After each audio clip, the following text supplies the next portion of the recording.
रायगडमध्ये भाजपनं शेतकरी कामगार पक्षाला धक्का दिलेला आहे।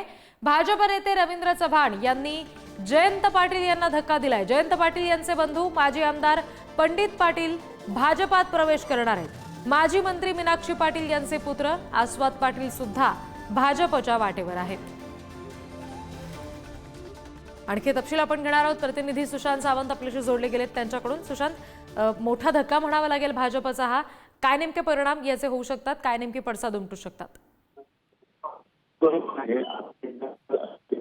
तर रायगड असेल, पनवेल असेल किंवा अलिबाग असेल या ठिकाणी जयंत पाटील यांच्या शेकापची ताकद आहे। मात्र रवींद्र चव्हाण जेव्हापासून भाजपचे कार्यकारी अध्यक्ष झाले त्यानंतर त्याने आपला मोर्चा जो आहे तो रायगड, पनवेल या भागात वळवलेला आहे आणि विशेषतः कोकणाकडे त्याने भर दिला। मागील काही महिन्यांपूर्वी त्याने शेकापला त्यांचे कार्यकर्ते थोडा धक्का दिला होता।